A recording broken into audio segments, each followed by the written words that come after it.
What if Tanjiro trained with Yoriichi for 1,000 years and came back as the most broken character Demon Slayer has ever seen? Tanjiro returns from selling charcoal in town to find his entire family slaughtered. The only survivor is his sister Nezuko, but she's barely breathing and ice cold. Without wasting a moment, he throws her onto his back and rushes down the mountain through the snow. But something's wrong. Nezuko's scent is changing, becoming similar to that cold, death-like smell from the house. Suddenly, she transforms into a demon and attacks him with savage fury, her teeth growing into fangs, her nails into claws. Tanjiro tries everything, begging, pleading, reasoning with the sister he loves, but the demon blood coursing through her veins won't let her recognize him. Right when things seem hopeless, Ɡyū Tomioka, the water Hashira, appears in a flash of blue, and his mission is simple: eliminate all demons, no exceptions. To him, Nezuko is just another man-eating monster. Tanjiro's desire becomes crystal clear in that moment. He wants to save Nezuko and find a way to turn her back into a human. But as Ɡyū raises his blade in water-breathing first form, water surface splash to behead Nezuko, Tanjiro realizes the crushing truth. He's completely powerless. A charcoal seller versus a Hashira-level swordsman who can slice boulders in half? It's not even a contest. Tanjiro charges anyway, throwing a hatchet and diving headfirst at the demon slayer, driven by pure desperation. But Ɡyū easily sidesteps, striking the back of Tanjiro's neck, and knocks him unconscious with a single precise blow. As Tanjiro lies unconscious in the snow, the real conflict becomes clear through Gyu's knowledge. This isn't just about saving one demon's sister. There's something called Muzan Kibutsuji, the Demon King,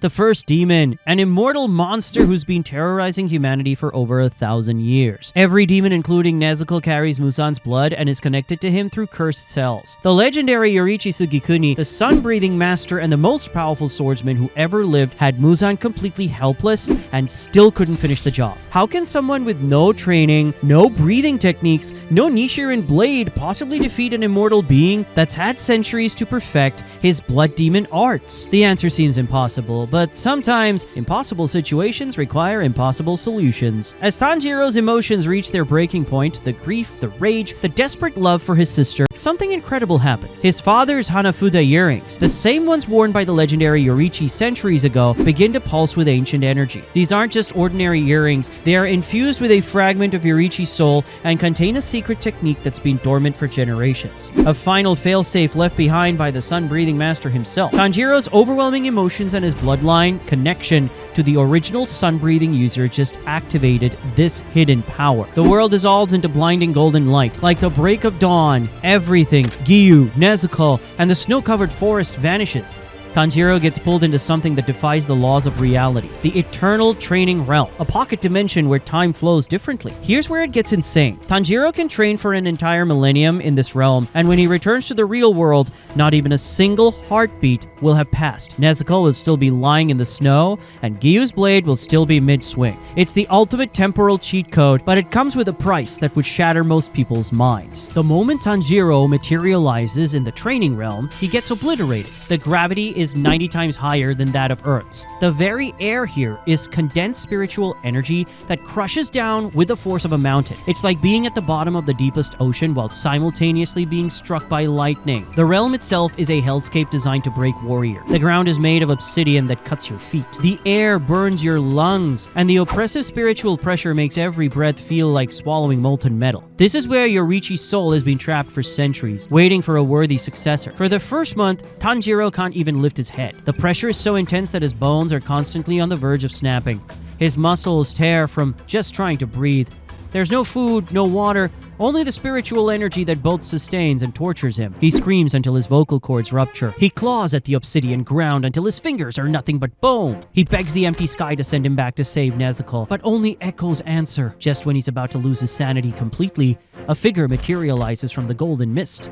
A tall man with long hair marked by flame-like patterns, ancient eyes that have seen the rise and fall of generations, and those same Hanafuda earrings. Yoriichi Sugikuni, the ghost of the sun. 67 days to lift your head. Yoriichi observes with neither praise nor disappointment. Acceptable. Most would have died in 10. That's when Tanjiro snaps completely. All he sees is the person responsible for trapping him in this nightmare, while his sister faces death. Despite the crushing pressure that should make movement impossible, something primal awakens in him. His father's blood, the connection to sun breathing, and the sheer force of his love for Nezuko all combine into pure, reality-defying willpower. Tanjiro pushes himself up, his bones creaking like old wood, muscles tearing like wet paper, and charges at Yoriichi. 1 step, his feet crack the obsidian. 2 steps, the spiritual pressure around him wavers. 3 steps, his body starts glowing with unconscious sun breathing. 7 steps total before he collapses, blood streaming from every pore. Yoriichi is stunned into complete silence. In 3 centuries of waiting in this realm, he's never seen anyone move against the pressure through pure emotion. This boy just broke the fundamental laws of the training dimension through love alone. Incredible, Yoriichi whispers. Perhaps there is hope after all. While Tanjiro lies unconscious, his body slowly adapting to the hellish environment, Yoriichi leaves him a message written in golden flames that burns in the air. Your sister sleeps in frozen time. Your first trial is to run as you once did on Earth. Only then will you be worthy to hold a blade. When Tanjiro awakens and reads the message, he breaks down completely. But this time from relief, Nezuko is safe. Time is stopped for her. He has a chance, no matter how slim, to become strong enough to save her. What follows is the most brutal training regimen ever conceived, inspired by the harshest cultivation methods from across dimensions.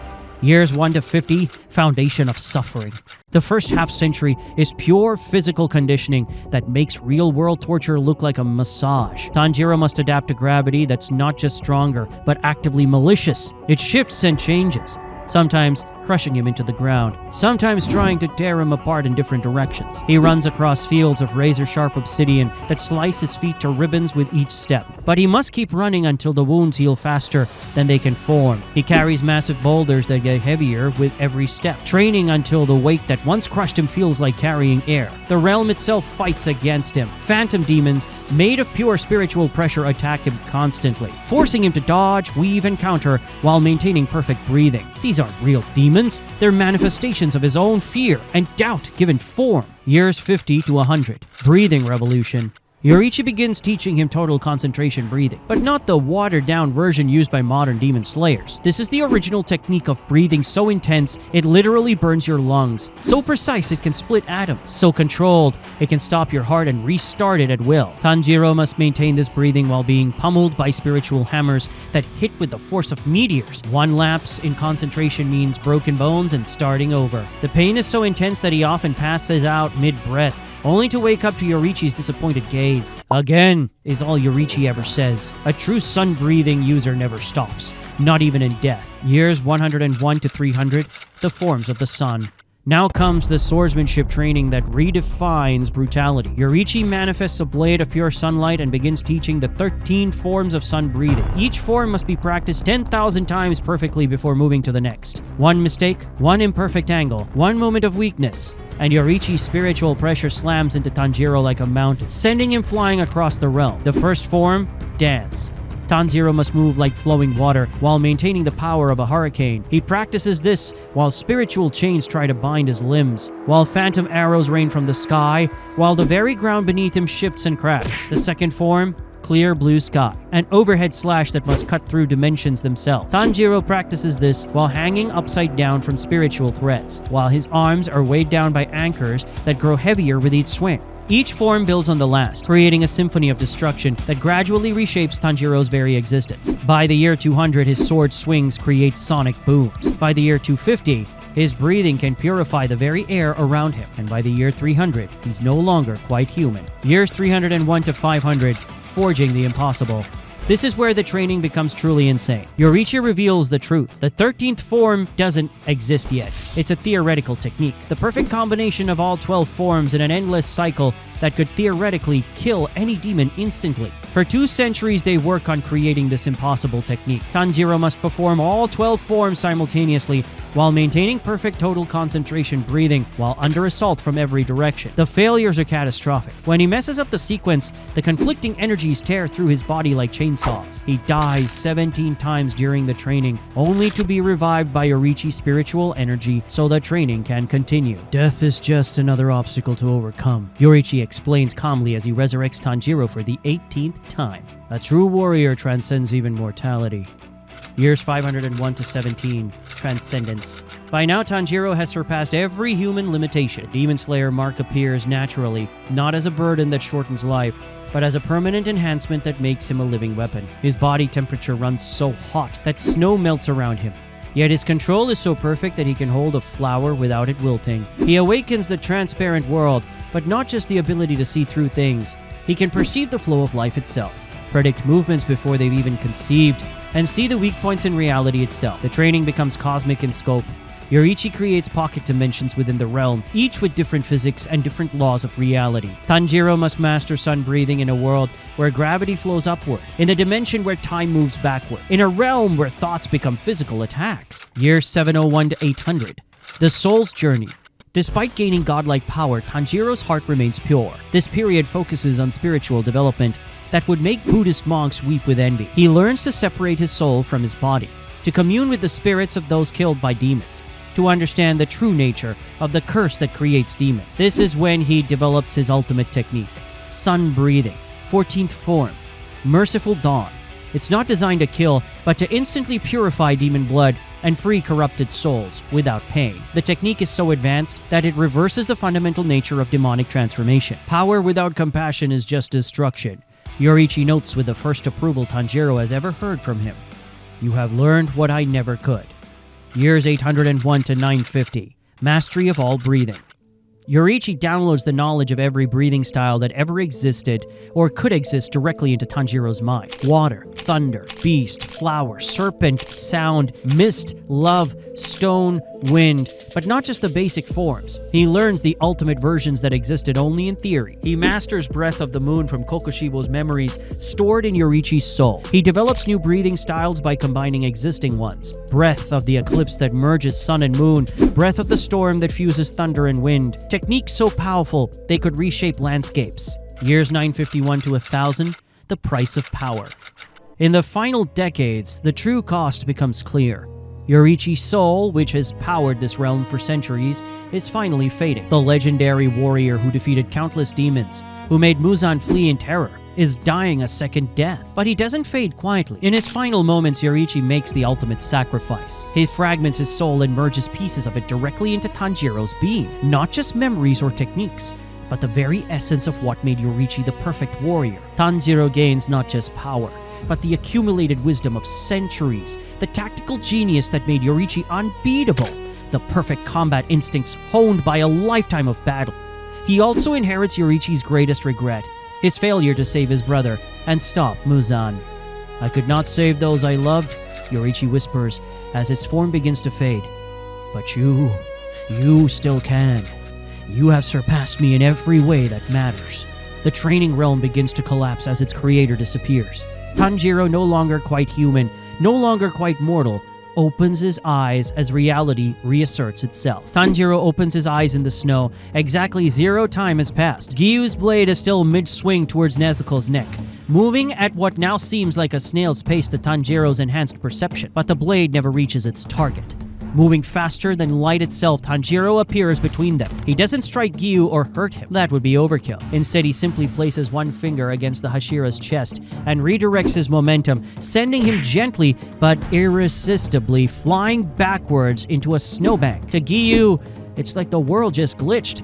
One moment he was executing a demon, the next he was sitting in snow 30 feet away with no memory of how he got there. His enhanced senses, trained through years of battle, detected absolutely nothing. No movement, no killing intent, no technique, just impossible displacement. The powerless boy who couldn't save anyone is gone. In his place stands something that transcends human understanding, a being who has spent 1,000 years becoming the perfect protector. Tanjiro looks at his sleeping sister with eyes that hold a millennium of love and determination. His enhanced senses can smell every molecule of Muzan's cursed blood in her system, can see the demonic cells trying to overwrite her humanity, can feel the foreign influence trying to control her mind. With surgical precision that makes doctors look clumsy, he places 2 fingers on specific pressure points on Nezuko's neck. The 14th form, Merciful Dawn, flows through his touch, not as a technique, but as pure intent made manifest. The demon blood in her system doesn't fight or resist. It simply ceases to exist, purified by sunlight made tangible.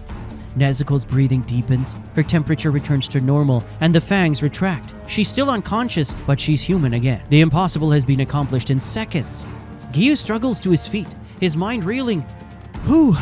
What are you?" he stammers, his hand instinctively reaching for his blade before realizing how pointless the gesture is. Tanjiro turns to face him, and Gyu sees something that makes his soul tremble. Those aren't human eyes. They're the eyes of someone who has seen the birth and death of stars, who has spent lifetimes perfecting the art of protection. There's no malice in them, No anger, just absolute, terrifying competence. "My name is Tanjiro Kamado," he says, his voice carrying the weight of centuries, "and I'm going to kill Muzan Kibutsuji." Word spreads through the Demon Slayer Corps like wildfire. There's someone new, someone unprecedented, someone who makes Hashira look like academy students. The reports sound impossible. Demons fleeing in terror, upper moons being defeated without the attacker even drawing a blade, the very air becoming purified wherever this person walks. Kagaya Ubeyashiki, the Corps leader, requests an immediate meeting. When Tanjiro arrives at the headquarters, something extraordinary happens. Kagaya's curse, the one that has been slowly killing his bloodline for generations, begins to weaken just from proximity to Tanjiro's purified spiritual energy. "A child of prophecy," Kagaya whispers, his failing eyesight somehow able to perceive the golden aura surrounding Tanjiro, "the one who will end our 1,000-year war." The Hashira meeting that follows is legendary. 9 of the strongest demon slayers alive, warriors who have dedicated their lives to perfecting their crafts, face someone who has transcended such limitations entirely. Sanemi Shinazugawa, the Wind Hashira, decides to test the newcomer's resolve by attacking Nezuko. He draws his blade, prepares his most powerful technique, and charges forward with killing intent. He never completes the movement. Tanjiro doesn't move from his seated position. He doesn't draw a weapon. He doesn't even look in Sanemi's direction. He simply releases a fraction of his spiritual pressure, the accumulated power of 1,000 years of training compressed into a single moment. Sanemi stops mid-charge, his body refusing to obey his commands. Every instinct he has, every survival mechanism honed by years of battle, screams the same message: move and you die. Breathe wrong and you die. Exist in his presence without permission and you die. The other Hashira feel it too. Gyu's stoic mask cracks as sweat beads on his forehead. Rengoku's eternal flame of enthusiasm flickers. Tengen's flashy confidence evaporates. They're facing something that exists on a completely different level of existence. "Please, don't threaten my sister," Tanjiro says quietly, and simple request carries more authority than any shouted command. "I've spent a very long time learning to protect her." Instead of immediately hunting down Muzan, Tanjiro implements a strategy that's both brilliant and ruthless. He seeks out Tamayo, the demon doctor who has been researching a cure for centuries. When he appears in her hidden clinic, Tamayo nearly collapses from the sheer pressure of the presence. But she quickly realizes this isn't a threat. "I know what you've been trying to accomplish," Tanjiro tells her, his eyes seeing through her desperate centuries of research. "Let me help." What follows is the greatest scientific breakthrough in history compressed into a single afternoon. Tanjiro shares not just Yoriichi's memories of Muzan's biology, but insights gained from 1,000 years of studying demonic corruption at the cellular level. Together they create a weapon, a compound that doesn't simply kill demons, but strips away their immortality and demonic power, leaving them as vulnerable humans facing the weight of their crimes. Killing Muzan would be merciful, Tanjiro explains as they work. He needs to understand what it feels like to be powerless, to be afraid, to face death as the mortal he once was. Tanjiro begins systematically hunting down every demon in Japan, but not to kill them. He offers each one a choice: accept purification and return to humanity, or face complete annihilation. Most choose redemption when faced with his impossible power. The upper moons, demons who have terrorized humanity for centuries, fall one by one in encounters that barely qualify as fights. Upper Moon 6, Daki and Gyotaro are the first to face it. The battle, if it can be called that, lasts exactly 3 seconds. Tanjiro appears in their entertainment district, looks at them with those ancient eyes, and speaks a single word: choose. Daki, in her arrogance, attacks with her blood demon art. Her razor-sharp obi ribbons, capable of slicing buildings in half, simply pass through Tanjiro as if he exists in a different dimension. His counterattack isn't even a technique. He just touches her forehead with one finger, and the demonic corruption that has sustained her for over a century simply ceases to exist. She collapses as a confused, frightened human girl, her memories of 100 years of murder flooding back all at once. Gyotaro, seeing his sister's fate, chooses surrender. Upper Moon 4, Hantengu, tries to hide under his emotion-based clones. Tanjiro finds all of them simultaneously, existing in multiple places at once through sheer speed. The demon who has survived through cowardice for centuries faces someone who makes hiding impossible. Upper Moon 3, Akaza, provides the closest thing to an actual fight. The martial arts demon who has spent centuries perfecting his combat skills faces off against someone who has spent a millennium doing the same. For exactly 30 seconds, Akaza thinks he might have a chance. His compass needle tracks Tanjiro's movements. His destructive death technique launches with perfect precision. and his battle spirit burns brighter than ever before. Then Tanjiro stops holding back. The resulting demonstration isn't a battle, it's a lesson in the difference between perfection and transcendence. Every one of Akaza's techniques is not just countered, but improved upon and reflected back. His compass needle spins wildly, unable to track someone who exists partially outside of physical reality. When it ends, Akaza is on his knees, his regeneration unable to keep up with the damage that affects his very existence. For the first time since becoming a demon, he feels something he thought he'd lost forever: respect for a superior opponent. "You're strong," he whispers as Tanjiro's 14th form purifies his demonic blood. "Stronger than anyone I've ever faced. Thank you for reminding me what it meant to be human." Upper Moon 2 Doma tries to flee the moment he senses Tanjiro's presence. The demon who has never felt genuine emotion suddenly experiences pure primal terror. His ice-based blood demon arts, his cult of followers, his centuries of manipulation, none of it matters when faced with someone who can end his existence with a thought. Upper Moon 1 Kokushibo provides the most complex encounter. This is Yoriichi's brother, transformed into a demon, but retaining memories of the original sun-breathing techniques. When he faces Tanjiro, he sees not just his brother's successor, but fragments of Yoriichi's soul integrated into this perfect warrior.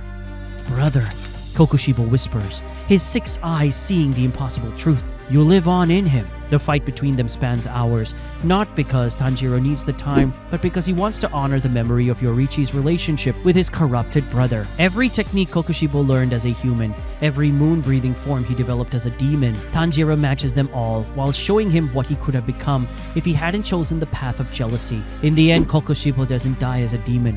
He dies as Mishikatsu Sugikuni, Yoriichi's brother, finally free from centuries of jealousy and corruption.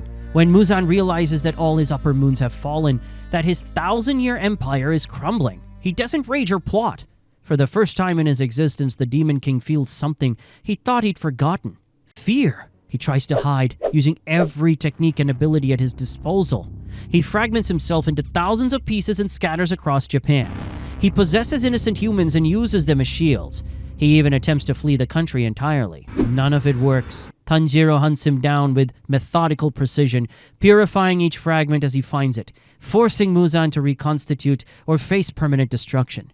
Tanjiro is systematically removing every option, every escape route, every desperate gambit until only one choice remains: face him directly. The final confrontation takes place at dawn, in the same forest where Tanjiro's family was murdered. The symbolism isn't lost on either of them. Muzan appears in his perfect form, having absorbed every ounce of power he can gather. He's magnificent and terrible, a being of impossible strength and speed, the apex predator that has terrorized humanity for over a millennium. "You think you can defeat me?" Muzan snarls, his voice carrying the weight of 1,000 years of unchallenged dominance. "I am immortal. I am perfection. I am..." "Afraid," Tanjiro interrupts quietly. "You're afraid because you can smell it on me, can't you? The scent of the sun. The power that you've spent centuries running from." For what feels like hours to Muzan, he unleashes everything he has, every blood demon art, every technique refined over centuries, every desperate transformation in his arsenal. The forest is obliterated, mountains are moved, the very landscape is reshaped by the fury of his attacks. Tanjiro weaves through it all like morning mist, untouchable and inevitable. He's not just dodging, he's dancing, performing the ultimate expression of sun breathing as a form of art rather than combat. Muzan finally exhausts himself. When every desperate attack has been evaded with casual grace, Tanjiro appears directly in front of him. In his hand is a Nishirin blade with a hollow tip, filled with the compound that will strip away everything Muzan has become. "This is for my family," Tanjiro says simply, and drives the blade through all 7 of Muzan's hearts and 5 brains simultaneously.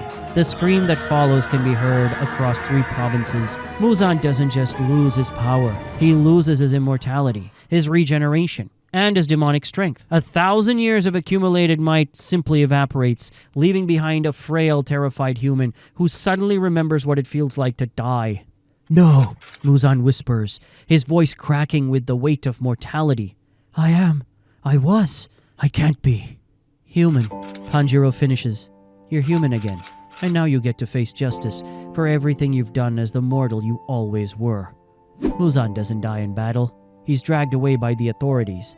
A broken old man who will spend his remaining days in a cell, haunted by the memories of his victims and the knowledge that death is coming for him, just like everyone else. With Muzan's defeat, the Age of Demons ends not with an apocalyptic battle, but with the rising sun. Across Japan, every remaining demon feels the curse that bound them to their king. Simply stop. They have a choice now. Remain as monsters or accept the cure that Tanjiro offers freely to any who want redemption. Most choose to become human again. Nezuko is among the first to be fully cured, not just of the demon blood, but of any trace of corruption that might have lingered. When she opens her eyes and sees her brother for the first time, in what feels like forever, her smile is worth every century of training he endured. The Demon Slayer Corps, after generations of sacrifice and loss, can finally rest. Swords are put away, breathing techniques become meditation practices, and warriors become protectors of peace rather than weapons of war. Children play outside after dark without fear. Travelers walk mountain paths without carrying blessed weapons. Families sleep peacefully knowing that the nightmares that once stalked the night have been purified by the light of the dawn. And Tanjiro Kamado, the charcoal seller who became the sun god, stands as the guardian of this new world. Once this video hits 15,000 likes, I'll drop the next one. What if Tanjiro trained with Saitama from One Punch Man for 1,000 years? Until then, keep sharing this video.